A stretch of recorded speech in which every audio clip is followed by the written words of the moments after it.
আমার বামে উপস্থিত আছেন, আমরা ওনাকে প্রকাশ করছি।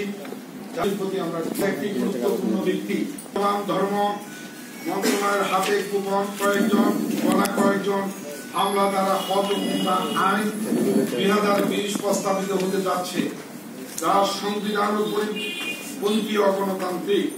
হজ ও উমরা আইনের 2020-এর কোন আইন বিশেষজ্ঞ না রেখে গুটি কয়েক হামলার দ্বারা প্রণীত হয়েছে। এই আইনের কতগুলো দ্বারা আপনাদের অবগতির জন্য পড়ে শোনাচ্ছি।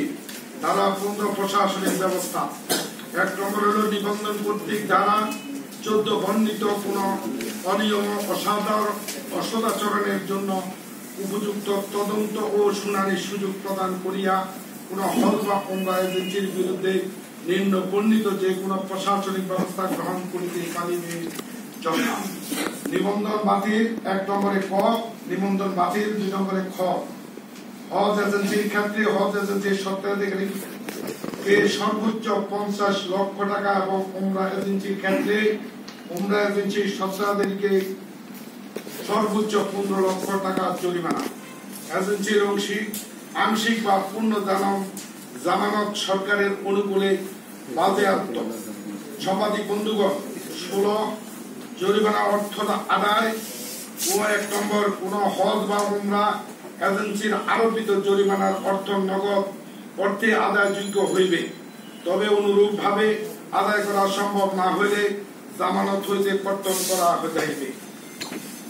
উপধারা 2-1 অধীনে জরিমানা সম্পূর্ণ আদায় করা সম্ভব না হলে পাবলিক ডিমান্ড রিকভারি অ্যাক্ট 1913 এর অধীনে সরকারি পাওনা হিসাব জরিমানার অর্থ আদায় করা হইবে।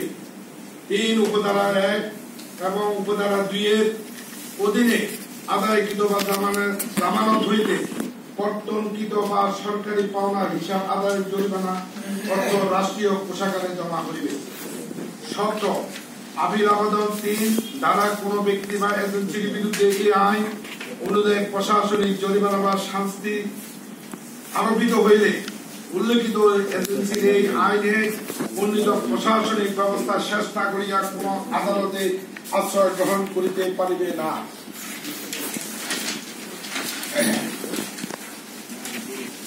18 ফৌজদারি ব্যবস্থা গ্রহণ। 1 আইনে যাহা কিছু থাকুক না কেন, কোন হজ বা উমরা এজেন্সির স্বত্বাধিকারী অংশীদার বা পরিচালক উহাতে কর্মরত অন্য কোন ব্যক্তি কর্তৃক সংগঠিত ফৌজদারি অপরাধের দায়ে তার বিরুদ্ধে প্রচলিত আইন ব্যবস্থা গ্রহণ করা যাইবে। 2 কোন হজ বা উমরা এজেন্সির স্বত্বাধিকারী অংশীদার ও পরিচালক উহাতে কর্মরত অন্য কোন ব্যক্তির বিরুদ্ধে ফৌজদারি মামলা দায়ের করা হইলে এই বিষয়ে আইনের অধীনে প্রশাসনিক ব্যবস্থা গ্রহণ করিতে কোনো বাধা থাকিবে না। 20 আইনের অতিরাষ্ট্রীয় প্রয়োগ। উমরা এজেন্সি যদি বাংলাদেশের সীমানার বাইরে এই আইনে লঙ্ঘন অথবা এই আইনে বর্ণিত কোনো অনিয়ম বা অসদাচরণ সংগঠন করে, তা হইলে তাহা বাংলাদেশের ভূখণ্ডে হয়েছে বলিয়া গণ্য হইবে। 23 রহিত করা ও হেফাজত। 1 নম্বর জাতীয় হজ উমরা নীতি 1440 হিজরি 2019 খ্রিস্টাব্দে এত দ্বারা রহিত করা হইল। সাংবাদিক বন্ধুগণ,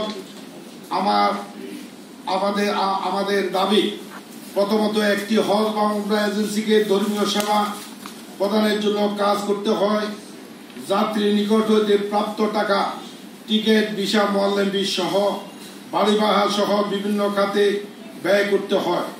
হজ যাত্রীদের টিকিটের টাকা রিজার্ভ ফান্ডে জমা থাকে।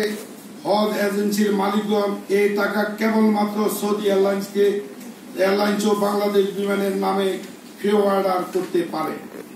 মোয়াল্লেম ফি ও বাড়ি ভাড়ার টাকা মোয়াল্লেম ফি সৌদি সরকার IBM এর মাধ্যমে পরিশোধ করতে হয়।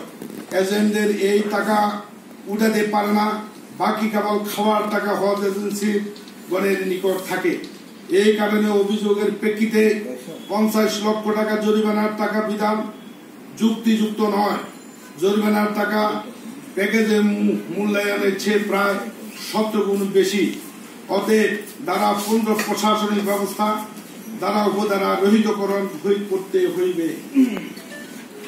দ্বিতীয়ত, ধারা 16 জরিমানার টাকা আদায় উপধারা 1 ও 2 জামানতের চেয়ে বেশি জরিমানা ধার্য করা উহা আমাদের আদায়ের পাবলিক ডিমান্ড অ্যাক্ট রিকভারি অ্যাক্টের 1913 কার্যকর করা হলে হজ ও উমরা এজেন্টগণ ব্যবসা পরিচালনা করিতে পারিবে না।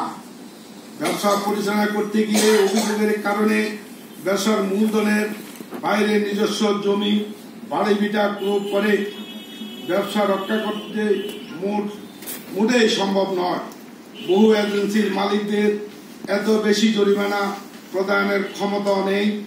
পাবলিক ডিমান্ড অ্যাক্টের 1913 প্রয়োগ করে, অর্থাৎ ব্যবস্থা স্থাবর সম্পত্তি ক্রয় করে সরকারি পাওনা হিসেবে জরিমানা অর্থ আদায়যোগ্য হবে। এই ধারাটি সম্পূর্ণভাবে বাতিল করার জন্য আমরা বিনয়ের সহিত অনুরোধ জানাচ্ছি। তৃতীয়ত, 17 ধারা আপিল আবেদন আইনের আশ্রয় গ্রহণ করা একজন নাগরিকের সাংবিধানিক অধিকার। প্রশাসনিক ব্যবস্থা কখনো বিচার বিভাগের উপর হতে পারে না। অতএব 17(3) কোন ব্যক্তি বা এজেন্সির বিরুদ্ধে আইন অনুযায়ী প্রশাসনিক জরিমানা বা শাস্তি আরোপিত হলে কোন আদালতে আশ্রয় গ্রহণ করতে পারবে না। এই দ্বারা সংবিধান পরিপন্থী আমাদের দাবি ধারা উপধারাগুলো বাতিল করতে হবে। চতুর্থত, 18 ফৌজদারি ব্যবস্থা গ্রহণ। উপধারা 2 কোন হজ বা উমরা এজেন্সির সত্ত্বাধিকারী ও অংশীদার পরিচালক বা উহাতে অন্য কোন ব্যক্তির বিরুদ্ধে ফৌজদারি মামলা দায়ের করা হলে একই বিষয় আইনের অধীনে প্রশাসনিক ব্যবস্থা গ্রহণ করতে কোনো বাধা থাকবে না। আমাদের দাবি, এটি অপরাধের জন্য 2 বার বিচার বা জরিমানা করা অযৌক্তিক। এই অযৌক্তিক ধারা উপধারা বাতিল করতে হবে। পঞ্চম, 20 আইনের অতিরাষ্ট্রীয় প্রয়োগ। সৌদি আরবে পৌঁছানোর পর হাজিদের অধিকাংশ কর্মকাণ্ড সেবার দায়িত্ব রাজকীয় সৌদি সরকারের হজ ও উমরা মন্ত্রণালয়ের মুআসসাসা সৌদি সরকার কর্তৃক নিয়োগকৃত মোয়াল্লেম অফিসের উপর বর্তা। কেবলমাত্র খাওয়া, বাড়ি ও এজেন্টের দেখাশোনা করেন। যদি কোনো এজেন্ট হাজিদের সৌদি আরবে পৌঁছানোর পর বাড়ি না পায়, তাহলে রাজকীয় সৌদি সরকার হজ ও উমরা মন্ত্রণালয়ের সাথেই ওই লাইসেন্স বাতিল করে। সৌদি আরবে হাজিদের খাবার বা না পেলে বাংলাদেশ সরকার কাউন্সিলর হজ সাথে সাথে ওই এজেন্সিকে বিচারের ব্যবস্থা করে। তাহলে আইনের অতিরাষ্ট্রীয় প্রয়োগ এই ক্ষেত্রে প্রয়োজন নেই। এই ধারাটি বাদ দিতে হবে। হজ যাত্রীদের নিয়ে বাংলাদেশের মাটিতে যদি কোনো এজেন্ট হজ যাত্রীর সাথে প্রতারণা বা অনিয়ম করে, তাহলে বাংলাদেশে তার বিচার হবে।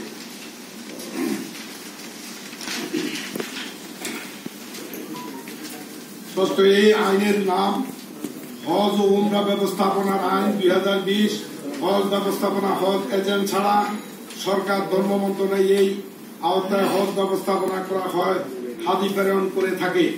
এই সকল হাজিদের সেবা প্রদান কার্যক্রম পরিচালনা, নিয়ন্ত্রণ বা সরকারি ব্যবস্থাপনা হজ যাত্রীদের প্রেরণের বিষয় একটি শব্দ এই আইনে নেই। এই ক্ষেত্রে এই আইনটি অসম্পূর্ণ অসম বিধায় ইয়া সংবিধানের পরিপন্থী। এই আইনের সকল দ্বারা হজ ব্যবস্থাপনাকারী সরকারি বেসরকারি সকল পক্ষের উপর সমানভাবে কার্যকর করার জোর দাবি জানাচ্ছি।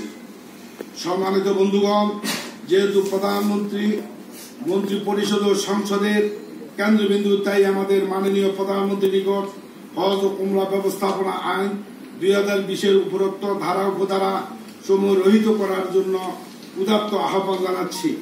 মাননীয় প্রধানমন্ত্রী, আপনার সরকারের সফলতা উন্নয়নের জাগরণ থেকে গুটি কয়েক আমলা আপনার যেন ভাবমূর্তি সুনাম ও ক্ষুণ্ণ হয়, এই ব্যাপারে তথ্য আপনার বিচক্ষণতার মাধ্যমে এই দুষ্ট চক্রকে রুখে দিয়ে রুখে দিতে পারবে বলে আমাদের বিশ্বাস আছে। প্রিয় সাংবাদিক বন্ধুগণ, আপনারা সাংবাদিক, আপনারা একটি কথা বলছি, আমরা মন্ত্রী মহোদয়ের সাথে দেখা করেছি এসু আইনের ব্যাপারে। মন্ত্রী মহোদয় আমাদেরকে আশ্বস্ত করেছেন, এখনো কিন্তু কার্যকর হয় নাই। সেই জন্য আজকে আবারও আমরা সাংবাদিক সম্মেলনে উপস্থিত হয়েছি। উনি আমাদেরকে আশ্বস্ত করেছেন এই দাবি দাবাগুলা আমাদের বিবেচনায় নিবেন।